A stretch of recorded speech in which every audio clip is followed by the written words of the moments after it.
Hello, and welcome back to another episode of Critical Reactions with your host, Bryan.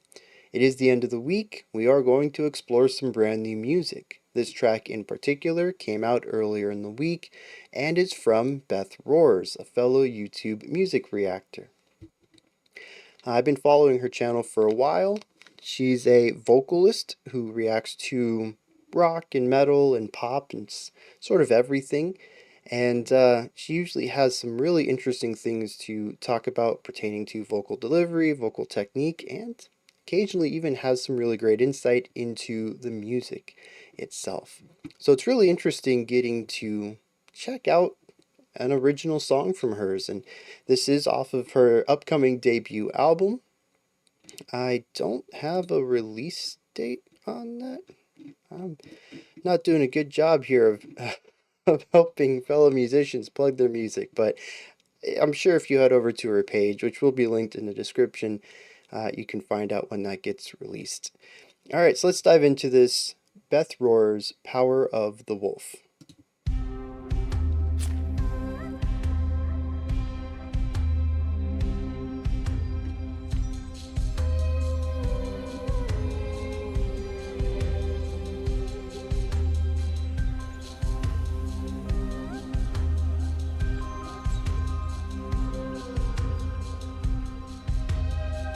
Really like all the ornamental ideas right here.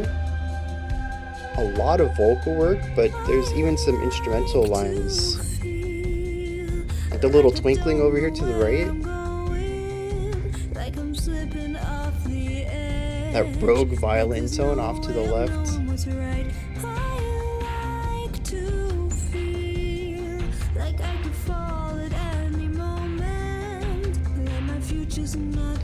Tons of tension.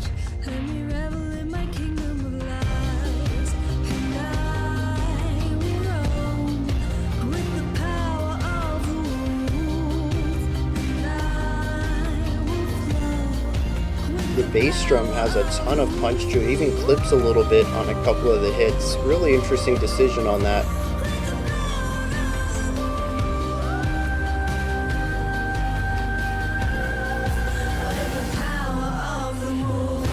Nice wide production.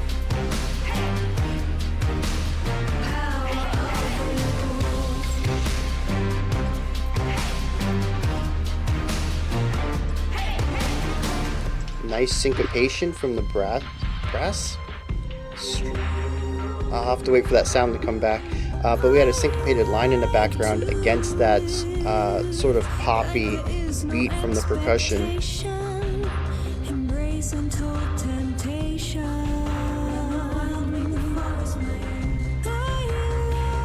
Nice variation on this, having the vocals off to the side this time around.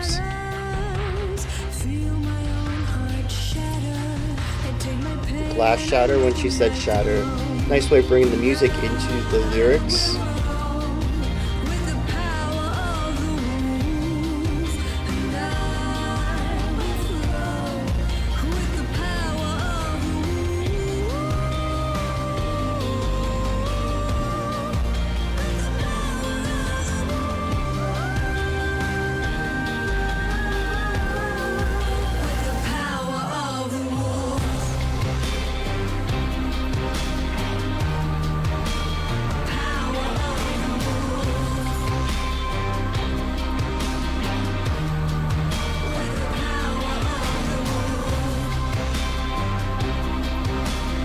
Oh, the choir on the outside's really nice decision there.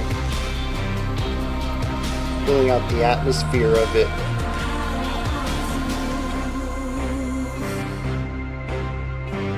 Oh, it's a synth. It takes on a brassy texture, but I'm pretty sure that's a synthesizer.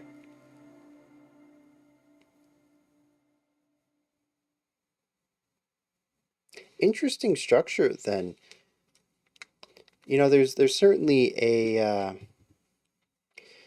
poppiness to it all, though I'd be very reluctant to call this a pop track. I think it kind of takes inspirations from a lot of places, but I think where I would probably place it most is folk. Primarily, I think if we were going to go into subgenres, dark folk. Um, but I don't know. Genre is not really a worthwhile topic on this track, I think, just because it pulls influences from so many places. It doesn't really fit into any one neat little category. But it is pop adjacent. And so we have A B, verse chorus, and then it's over. It kind of even pushes against the modern structure thing that's taken off now, where we end in the bridge and we never get to that third chorus. This just kind of gets rid of the bridge entirely. It says, what if we just did verse, chorus, verse, chorus? And again, that's a very folky thing to do. A lot of folk music just revolves around the verse, the chorus, and it's usually more than two, but they don't incorporate more than that. It's about the simplicity of structure in order to facilitate the storytelling and the lyrics. And so, I mean, that's just another area that I think we have a strong folk influence here. Um,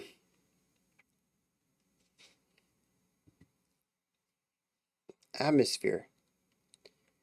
This song is dripping in atmosphere. Our entire first verse is just ornamental sounds and little flourishes here and there, and just these chords that build the atmosphere. There really isn't any strong notion of melody going on here. Harmonically, all of our information comes from the vocals and occasionally the secondary vocals that come off of that and provide harmony. Our entire chordal structure here is based around an outlining that the lead melody does from the vocals. Otherwise, it's really difficult to tell what the chord progression even is here yet, and I think that's quite intentional, because when you mix that with the atmosphere of the piece, the textures being played in the opening verse, the instruments, and just these little twinkling sounds over here. It's. I hope I'm going in the right direction with this. It kind of has a sort of positive darkness to it that I associate with paganism. Uh, which I don't know if that's necessarily the intention, but it's sort of that side of things that I'm getting. Maybe pagan isn't necessarily the direct intention, but I think there's supposed to be a darkness present. It is a looming unknown here in our opening verse. The darkness represents a type of, well, I mean, even when we tie it into the fact that it's really difficult to hear the chord progression, it's lightly outlined by the vocal, but it's not really presented anywhere else in the music. It really is about uh, direction, limitless direction.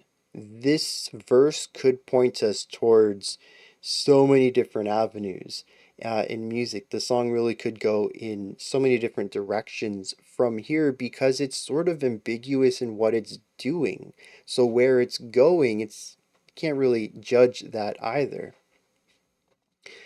Um, but it doesn't have any negative connotations emotionally. There's not a lot of tension here that would represent danger or uncertainty.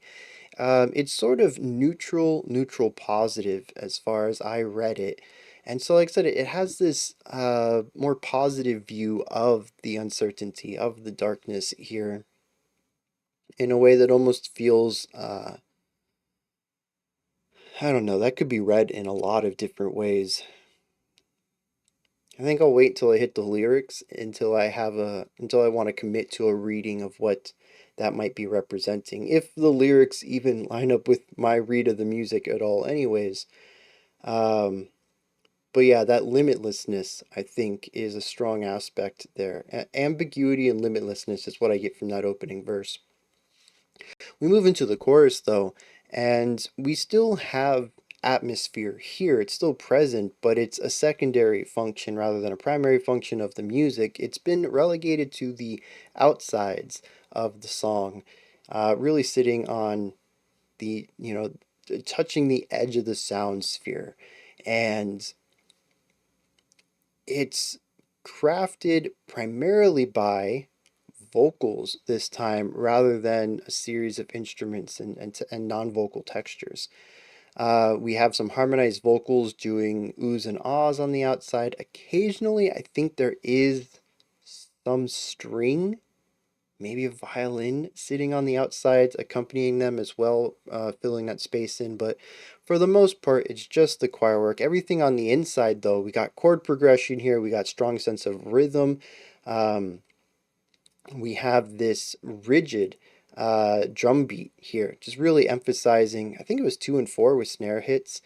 We had a very punchy bass kick in here, but then we also had the syncopated synth line, and the syncopation against that rigid drum kit sound, I think, really creates a strong sense of groove here, which is interesting in contrast to the verse, which was grooveless. It was kind of even percussionless. The vocals gave us rhythm, but everything else was ambient, atmospheric, and ornamental. And so while you could certainly feel and suss out, oh, this is 4/4, this is this tempo, you can feel the heartbeat of the track. The song itself isn't emphasizing any sort of rhythmic qualities. And so to move from that, once again, amorphous, limitless potential section into this full bodied in chord, full bodied in rhythm, finding groove. There's two rhythms in here. We have the rigid rhythm, that's our heartbeat in the bass, and then we have the synths providing us the syncopated groove. We have the chord progression here. We have a really strong vocal line that's, I mean, okay, so let's contrast in this another direction. The intro vocal line for our verse is rather reserved. There's a note that she picks and she just kind of hovers around it, a little bit of movement here and there, but really keeps the pitch and range contained. And immediately in the chorus, something is unleashed and she just hits these couple of notes and it sounds like we're going to stay in the same range, and then she just belts it up, like, well, not belts, I think it's head voice. Um, Pushes it up like an octave and a half and then just plays around with the note up here and brings it back down. And so the range of our chorus is massive. It's so much larger than the verse. And so we create this highly dynamic chorus that contrasts heavily with the verse in a way that allows both of them to really showcase their strengths on either side. The chorus feels more isolating and minimal and reserved in contrast to the chorus. And the chorus feels much larger and expressive and dynamic because we have this quieter, isolated section to compare it to. We know what this sounds like, what this person in the music sound like in the smaller idea.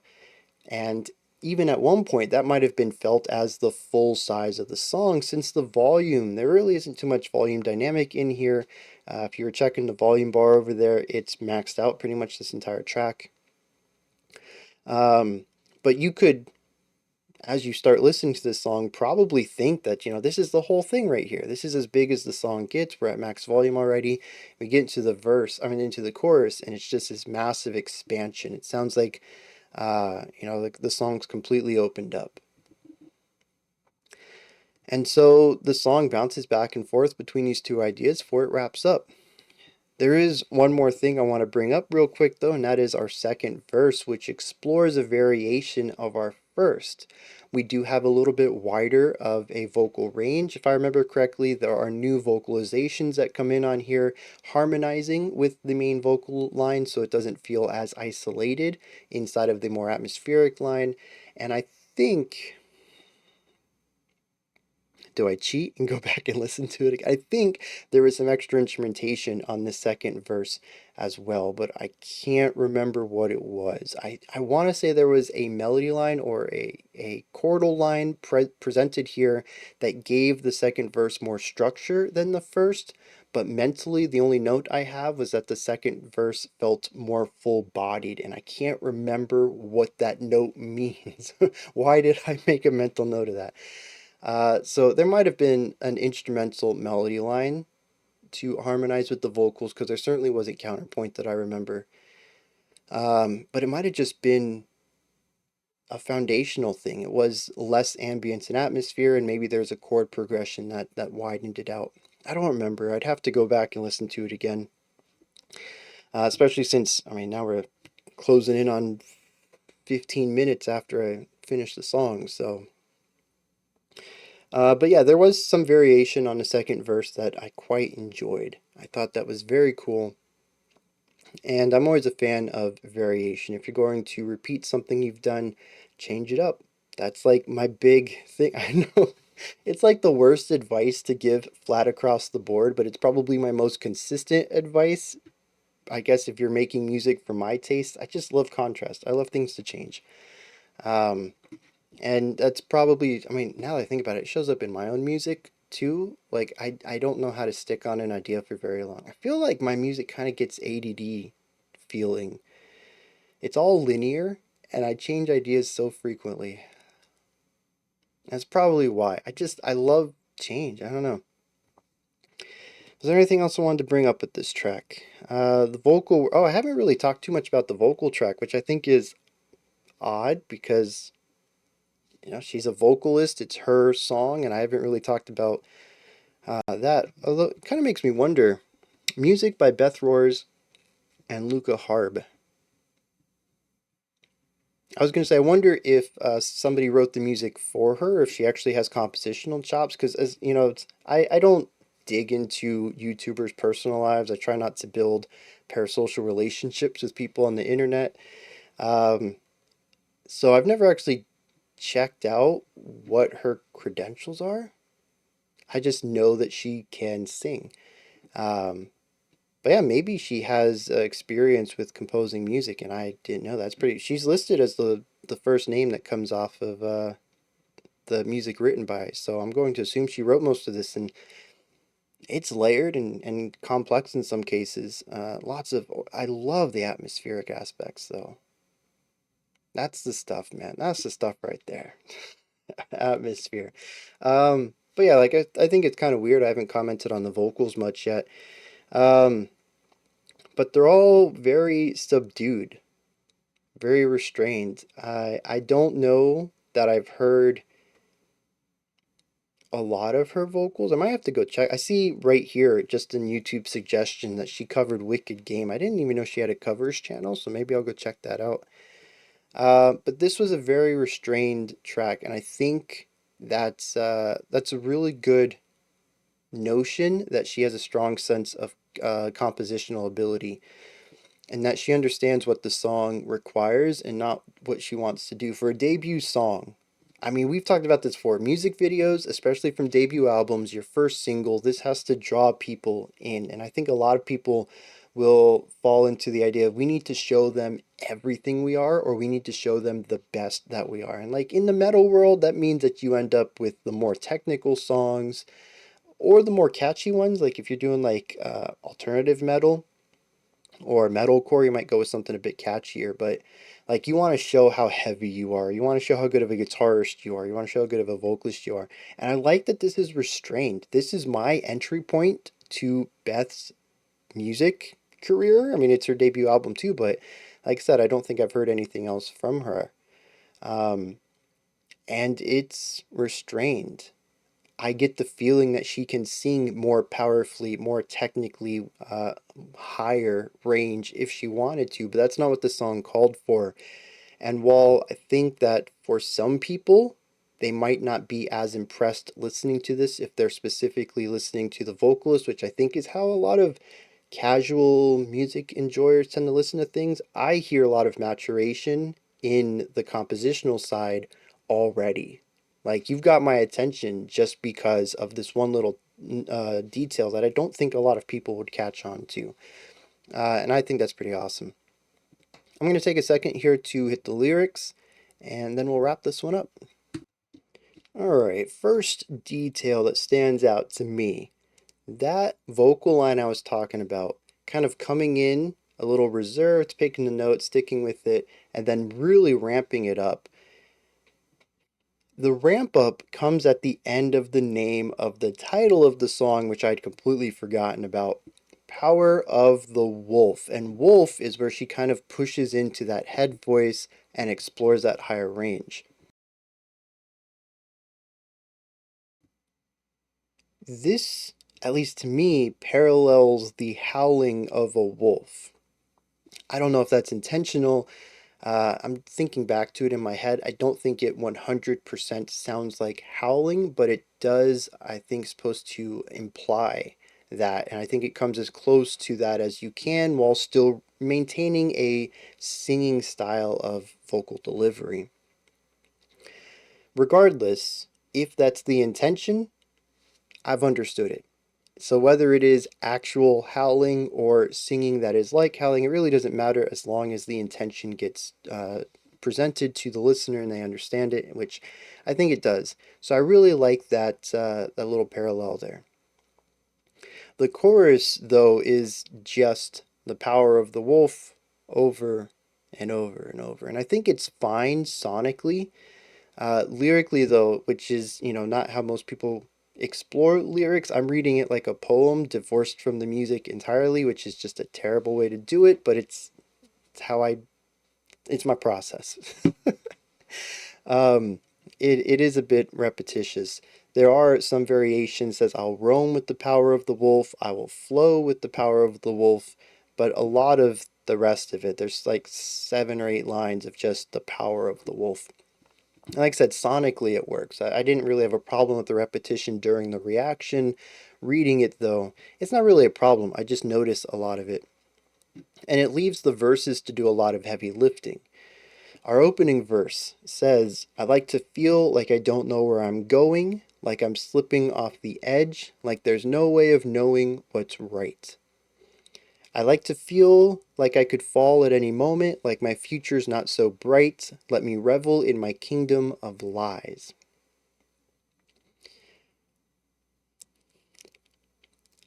I love when a good read comes together.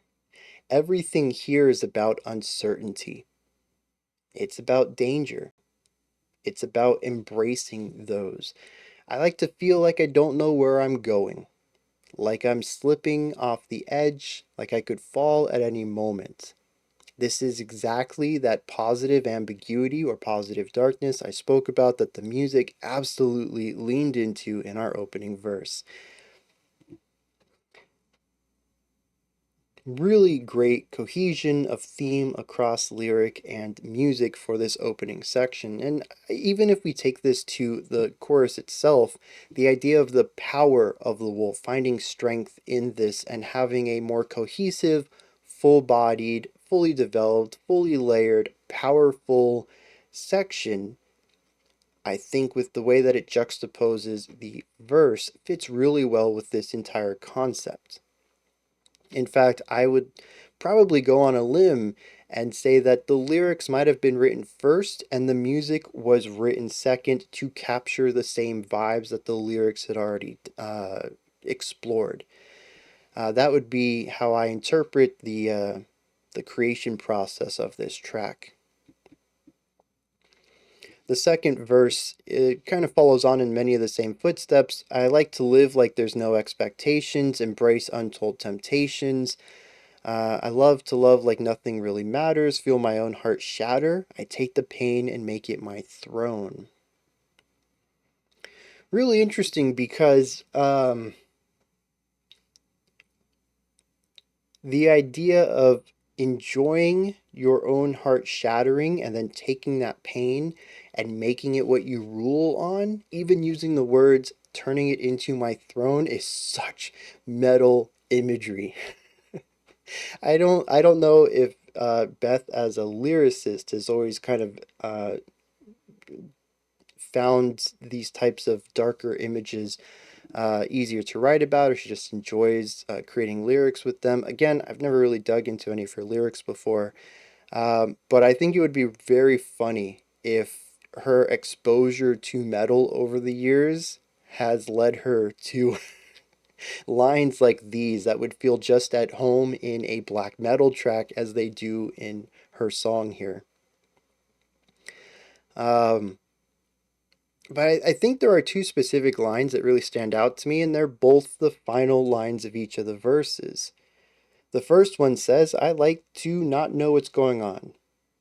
Let me revel in my kingdom of lies. I'm not sure how to read that quite yet, and it feels a bit distant from everything else that happens in the opening verse.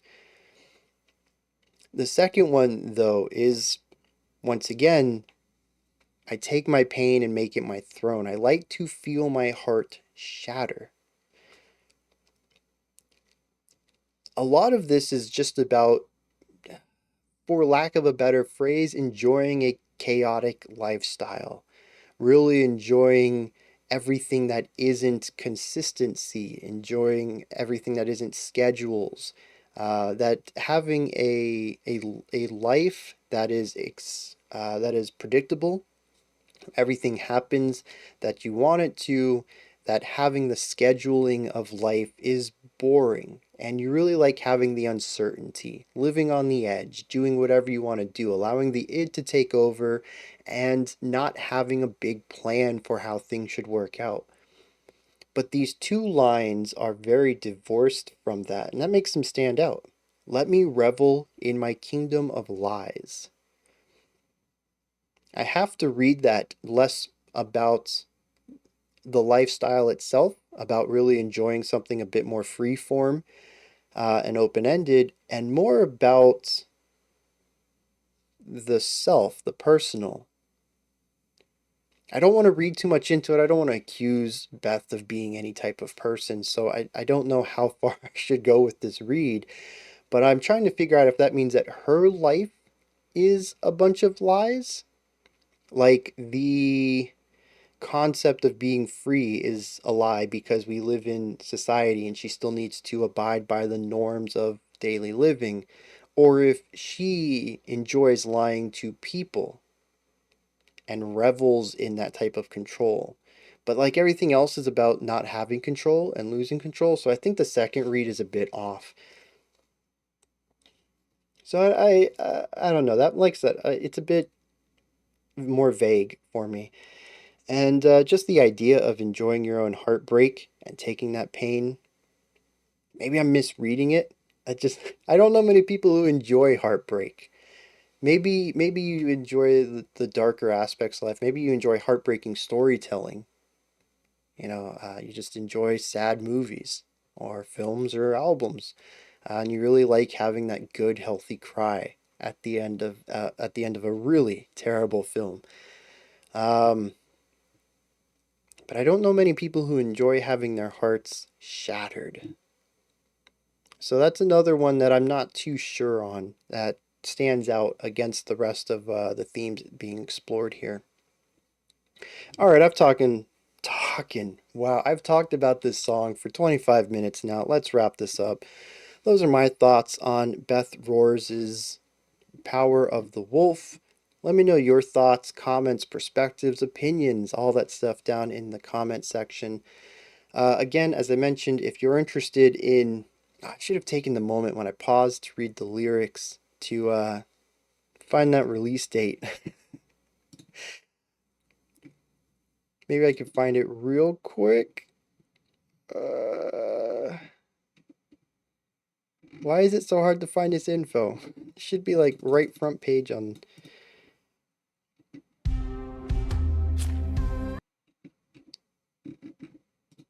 Well, wait, maybe this has it. I want to be able to plug this.